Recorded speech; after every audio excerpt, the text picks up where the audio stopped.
তাহলে জামাত ইসলামী চাঁদাবাজের বিরুদ্ধে, সন্ত্রাসের বিরুদ্ধে, দখলদারদের বিরুদ্ধে কথা বললে আপনাদের মন খারাপ হবে কেন? বরং আপনাদেরও তো সুরে সুর মিলিয়ে বরং আরো এক ধাপে গিয়ে এ ব্যাপারে ভূমিকা পালন করা উচিত ছিল। আমরা তো আপনাদের নাম ধরেও কথা বলি না, একসাথে কাজ করেছি মঞ্চে, একসাথে জেলখানায় থেকেছি, একসাথে জেলখানায় দিনের পর দিন খাওয়া দাওয়া করেছি। আমরা আপনাদেরকে দাওয়াত দিয়েছি, আপনারা আমাদেরকে দাওয়াত দিয়েছেন। রিমান্ডে আমার খাবার আপনারা খেয়েছেন, আপনাদের খাবার আমরা খেয়েছি। এখন তাদের বিরুদ্ধে কথা বলাটা তো সৌজন্যতারও খেলাম। কিন্তু যখন আমরা পত্রিকায় আজকেও সোশ্যাল মিডিয়ায় দেখতে পাই আপনার দলের নিজের কর্মকাণ্ডের কারণে আপনার দলের লোকেরা ইস্তফা দিয়ে পদত্যাগ করে তারা নিজেদেরকে সেখান থেকে সরিয়ে নিচ্ছে, আমার বোধে আপনাদের নিজেদের আত্মসমালোচনা করে আপনাদেরও সিদ্ধান্ত নেওয়া উচিত, হয় দল ঠিক করেন, না হলে দলীয় কর্মীদের তার নিজ নিজ জায়গায় ভূমিকা পালন করার পরিবেশ আপনারা তৈরি করে দেওয়ার সুযোগ করে দেন। আপনারা ইতিমধ্যে জেনেছেন এবং প্রস্তুতি গ্রহণ করছেন, আগামী 19শে জুলাই শনিবার দুপুর 2টায় ঐতিহাসিক সোহরাওয়ার্দী উদ্যানে বাংলাদেশ জামাত ইসলামী 7 দফা দাবি বাস্তবায়নের জন্য যে জাতীয় সমাবেশের আয়োজন করেছে, সেই জাতীয় সমাবেশে আপনাদের পক্ষ থেকে সর্বোচ্চ উপস্থিতি নিশ্চিত করার মধ্য দিয়ে, কার্যকর পদক্ষেপ গ্রহণ করার মধ্য দিয়ে আমরা সোহরাওয়ার্দী উদ্যানের প্রোগ্রাম মূলত ঢাকা মহানগরীর একটি জনসমুদ্রে পরিণত করতে চাই ইনশাআল্লাহ। আমরা সংস্কারের কথা বলেছি, কারণ এই সংস্কার সাধন করে না নির্বাচন দিলে আমাদের বাংলাদেশের বর্তমান রাজনৈতিক প্রেক্ষাপট সামনে রেখে একথা আমরা নিশ্চিত করে বলতে পারি, একটা অবাধ, সুষ্ঠু, নিরপেক্ষ নির্বাচন শুধুমাত্র মুখের কথায় সুইচ টিপে বাস্তবে অর্জন করা অসম্ভব শুধু নয়, এটা অবাস্তব একটি ব্যাপার। সেক্ষেত্রে সংস্কার শুধুমাত্র রাজনৈতিক সংস্কার ঐক্যমত কমিশনে করলে হবে না। বাংলাদেশ জামাত ইসলামী মনে করে বর্তমান বিরাজমান যে সকল আন্দোলন সংগ্রামে আমরা একসাথে, বৈষম্য বিরোধী আন্দোলন বিগত 15.5 বছর, 16 বছর, 17 বছর আমরা এক পথে, একসাথে, এক রাস্তায়, এক মঞ্চে আন্দোলন করেছি, জেল জুলুম নির্যাতনের শিকার হয়েছি। সেই আন্দোলন সংগ্রামের সাথী যারা রাজনৈতিক দল পরিচালনা করছেন, যারা তাদের রাজনৈতিক দলগুলোর মধ্যে সংস্কার সাধন না করলে আমরা আগামী দিনে শুধু প্রশাসন কিংবা শুধুমাত্র অন্তর্বর্তীকালীন সরকারের উপর নির্ভর করে একটি অবাধ, সুষ্ঠু, গ্রহণযোগ্য নির্বাচন অনুষ্ঠান করা সম্ভব হবে না। আমরা ইতিমধ্যে লক্ষ্য করেছি রাজনৈতিক দলগুলো নিজেদের মধ্যে সংস্কার সাধন করতে না পারার ব্যর্থতায় আজকে আমাদের হত্যাকাণ্ড বন্ধ করা যাচ্ছে না।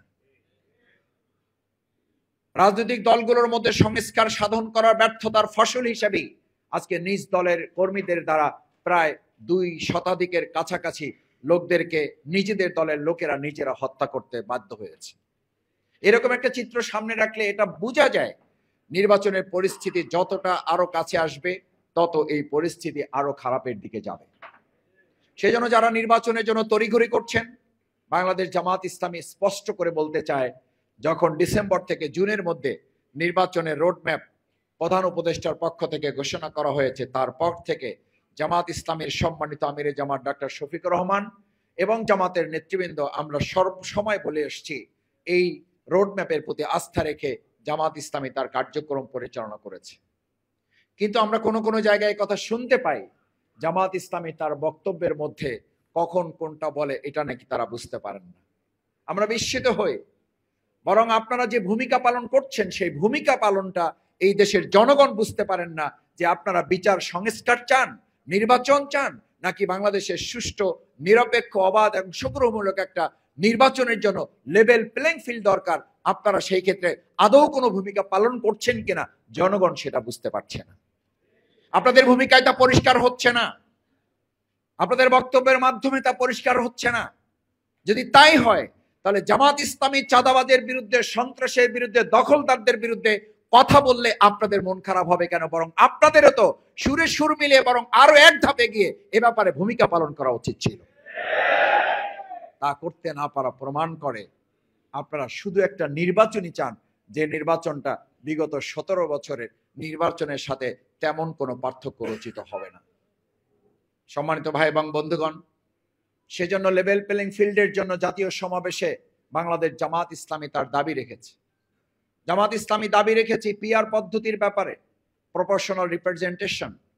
এই বক্তব্য তো শুধু জামাত ইসলামীর নয়, কেউ কেউ যখন এ কথা বলেন তখন সত্যি দুর্ভাগ্যজনক মনে হয় যে কিছু এতিম, কিছু ছোট দলেরা শুধুমাত্র না বুঝে এই কথা নাকি তারা বলে। আমি মাঝে মধ্যে বলি যে এতিম দলেরা, ছোট দলেরা যদি এই কথা বলে তো আপনার অসুবিধা কি? আপনি তো বড় দল, আপনি তো এতিমদের অভিভাবকের দল, তো আপনি তো এটা মেনে নেওয়া উচিত, কারণ আপনি তো মানুষের সব ভোট পেয়ে যাবেন। তাহলে তো আপনার প্রথমে এই দাবি মেনে নেওয়া উচিত ছিল। আপনি এই দাবি মানেন না, মানে আপনি অন্তরে অন্তরে ভালোভাবে জানেন যে ইতিমধ্যে 5ই আগস্টের পর এক এক দিন আপনার ভূমিধস ভোটার ইতিমধ্যে মানুষের কাছ থেকে আপনি আস্থা হারিয়ে ফেলেছেন। জনগণের প্রতি আস্থা থাকলে সে প্রপোর্শনাল রিপ্রেজেন্টেশন পদ্ধতি মানতে তার কোনো আপত্তি থাকার কথা না। যারা জনগণের আস্থা, ভোটে আস্থা রাখেন না, যারা এখনো মনে করেন ভোট কেন্দ্র দখল করা যায়, যারা এখনো মনে করেন জাল ভোট দেওয়া যাবে, যারা এখনো মনে করেন ভোট ডাকাতি করা যাবে, তারাই শুধুমাত্র প্রফেশনাল রিপ্রেজেন্টেশন পদ্ধতি মেনে নিতে আপত্তি করে আপনারা অন্য অন্য দলগুলোকে যে তুচ্ছ তাচ্ছিল্য করছেন, এর জবাব রাজনৈতিক দলগুলো দেবে না। এর জবাব আগামী দিনে সুষ্ঠু নিরপেক্ষ নির্বাচনের মাধ্যমে জনগণ আপনাদেরকে উচিত জবাব দিবে। কারা এতিম তা প্রমাণিত হবে, কে ছোট দল কে বড় দল তা জনগণ তাদের সিদ্ধান্তের মাধ্যমে প্রমাণ করবে। সেজন্য প্রপোর্শনাল রিপ্রেজেন্টেশনের ব্যাপারে আমরা কথা বলেছি। আমরা লক্ষ্য করি ঢাকা সিটির নগর ভবন দখল করে জনগণের সেবা করার জন্য খুব উঠে পড়ে লেগেছেন কেউ কেউ, কিন্তু জনগণের সেবা করার জন্য যখন আমরা স্থানীয় নির্বাচনের কথা বলি, জাতীয় নির্বাচনের আগে, তখন তারা বলেন আমরা নাকি ষড়যন্ত্র করি। এই যে দ্বিচারিতামূলক আপনাদের ভূমিকা, এই ভূমিকা জাতির কাছে স্পষ্ট নয়, জাতির কাছে রহস্যজনক। একই সাথে আপনারা বলেন নাগরিকের সুবিধা নিশ্চিত করার লক্ষ্যে আমাদেরকে শপথ দিলেও আমরা চেয়ারে বসবো, শপথ না দিলেও আমরা চেয়ারে বসবো। আমরা তো সেটাই বলেছি যে নাগরিকের সুবিধার জন্য জাতীয় নির্বাচনের আগে স্থানীয় নির্বাচন দরকার। আপনি শপথ নিয়েই বসেন, আপনার মাননীয় শব্দটা সাংবিধানিক বাধ্যবাধকতার মধ্যে নিয়েই বসেন। যার কারণে তো আজকে এতটা লজ্জিত হতে হলো, একদিন মাননীয় আছে আর একদিন কোন আন্দোলন সংগ্রাম ছাড়াই মাননীয় বাদ হয়ে গেছে। এই জন্য তো জামাত ইসলামী আন্দোলন করে নাই, আমাদের তো আন্দোলনে ডাক দিতে হয় নাই, মাননীয় বাদ দেন। আমরা তো একদিনের জন্য এই কথা বলি নাই। আপনারা নিজেরাই নিজেদের ভুল বুঝতে পেরেছেন। আমরা অপেক্ষা করছি আর কিছুদিন গেলে বাকি ভুলটাও বুঝতে পারবেন এবং পিআর পদ্ধতি সহ জামাত ইসলামীর এই জনগণের দাবিগুলোর সাথে আপনারা একমত হয়তো হয়েও যাবেন। সংগ্রামী ভাই এবং বন্ধুগণ, সেই জন্য আগামী 19শে জুলাইয়ের ঐতিহাসিক জাতীয় সমাবেশ বাস্তবায়ন, এটি শুধুমাত্র একটি সমাবেশের নাম নয়, এটি অনেকগুলো গুরুত্বপূর্ণ জাতীয় ইস্যু বাস্তবায়নের জন্য জনগণকে সাথে করে নিয়ে আমরা বাংলাদেশের মানুষের কাছে জামাত ইসলামীর আমির ডাক্তার শফিকুর রহমানের পক্ষ থেকে একটা বার্তা আমরা মানুষের কাছে পৌঁছে দিতে চাই। সংগ্রামী ভাই এবং বন্ধুগণ, পেশাজীবী অঙ্গনে যারা আজ এই গুরুত্বপূর্ণ দায়িত্ব পালন করেন তাদেরকে আজকে এখানে আহ্বান জানানো হয়েছে মূলত এই কথা বলার জন্য যে আমরা বাংলাদেশ জামাত ইসলামী, আপনাদের নিশ্চয়ই মনে থাকার কথা 2024-এর জুলাই আগস্টের গণ অভ্যুত্থানের পর আমরা শুধু একবার রাস্তায় নেমেছি, সেটা হচ্ছে আওয়ামী লীগকে নিষিদ্ধ করার জন্য। আমরা আমাদের এটিএম আজহারুল ইসলাম ভাই 12-13 বছর যিনি জেলখানায় বন্দী, তাকে মুক্ত করার জন্য আমরা রাজপথে আন্দোলন কর্মসূচি ঘোষণা করি নাই। অন্তর্বর্তীকালীন সরকারের স্থিতিশীলতা, জনগণের কষ্ট দুর্ভোগ যেন না বাড়ে সেই জন্য আমরা আন্দোলন সংগ্রামে রাজপথে কোন রকম কর্মসূচি আমরা দেই নাই। আমরা আমাদের নিবন্ধন ফিরে পাওয়ার জন্য কর্মসূচি দেই নাই, আমরা আমাদের প্রতীক ফিরে পাওয়ার জন্য কর্মসূচি দেই নাই, আমরা এই জন্যও কর্মসূচি দেই নাই জামাত ইসলামের বিরুদ্ধে হাজার হাজার মামলা দেওয়া আছে, এই মামলাগুলো প্রত্যাহার করতে হবে, এই জন্য আমরা কর্মসূচি দেই নাই। জামাত ইসলামী তার নিজের স্বার্থের জন্য, দলীয় এবং ব্যক্তি স্বার্থের জন্য আমরা এখনো রাজপথে গুরুত্বপূর্ণ বা উল্লেখ করার মতো কোনো কর্মসূচি দিয়ে দেশের পরিস্থিতিকে আমরা অন্য কোনো দিকে, অন্য কোনো খাতে আমরা পরিবর্তিত করতে চাই নাই। কিন্তু আগামী 19শে জুলাই জাতীয় সমাবেশের ডাক দেওয়া হয়েছে একটা ঐতিহাসিক প্রয়োজনে, জনগণের দাবি বাস্তবায়নের লক্ষ্যে। সেই জনগণের দাবি বাস্তবায়নের জন্য আমরা আজকে ঘোষণা করছি 19শে জুলাইয়ের প্রোগ্রাম মূলত জামাত ইসলামী ছাত্র শিবিরের প্রোগ্রাম নয়, এটি হচ্ছে গোটা বাংলাদেশের জনগণের দাবি আদায়ের একটা মুখ্যম এবং ঐতিহাসিক দাবি পূরণের জন্য এটা হচ্ছে জনগণের প্রোগ্রাম, জামাত ইসলামের প্রোগ্রাম নয়। আমরা এই কথা এই কারণে বলছি না যে আজকে পদত্যাগেরও হিড়িক আমরা শুনতেছি। যারা বলেন যে আপনারা ছাড়া আর কেউ নাই, যারা মনে করেন যে আপনারা চলে গেছেন ক্ষমতায়, আজকে আমরা তো আপনাদের কর্মকাণ্ডের কারণে আমরা কথা বলছি না, শুধু আমরা তো আপনাদের নাম ধরেও কথা বলি না, একসাথে কাজ করেছি মঞ্চে, একসাথে জেলখানায় থেকেছি, একসাথে জেলখানায় দিনের পর দিন খাওয়া দাওয়া করেছি। আমরা আপনাদেরকে দাওয়াত দিয়েছি, আপনারা আমাদেরকে দাওয়াত দিয়েছেন। রিমান্ডে আমার খাবার আপনারা খেয়েছেন, আপনাদের খাবার আমরা খেয়েছি। এখন তাদের বিরুদ্ধে কথা বলাটা তো সৌজন্যতারও খেলাম। কিন্তু যখন আমরা পত্রিকায় আজকেও সোশ্যাল মিডিয়ায় দেখতে পাই আপনার দলের নিজের কর্মকাণ্ডের কারণে আপনার দলের লোকেরা ইস্তফা দিয়ে পদত্যাগ করে তারা নিজেদেরকে সেখান থেকে সরিয়ে নিচ্ছে, আমার বোধে আপনাদের নিজেদের আত্মসমালোচনা করে আপনাদেরও সিদ্ধান্ত নেওয়া উচিত, হয় দল ঠিক করেন, না হলে দলীয় কর্মীদের তার নিজ নিজ জায়গায় ভূমিকা পালন করার পরিবেশ আপনারা তৈরি করে দেওয়ার সুযোগ করে দেন।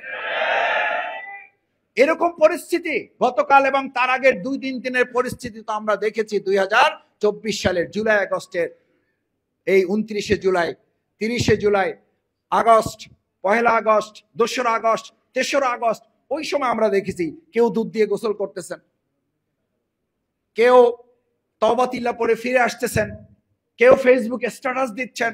সেই একই চিত্র তো আমরা গত কয়েকদিন ধরে দেখতে পাচ্ছি। এই চিত্র প্রমাণ করে বাংলাদেশের জনগণ আর নতুন কোন ফ্যাসিস্টকে মাথাচাড়া উঠতে দিবে না এবং দেবে না। সুতরাং আর নতুন কোন স্বৈরাচার, নতুন কোন ফ্যাসিস্ট, নতুন কোন চাঁদাবাজ, নতুন কোন সন্ত্রাসবাদের দিকে এই বাংলাদেশ এগিয়ে যাবে, এটা দেশের মানুষ আর পছন্দ করে না।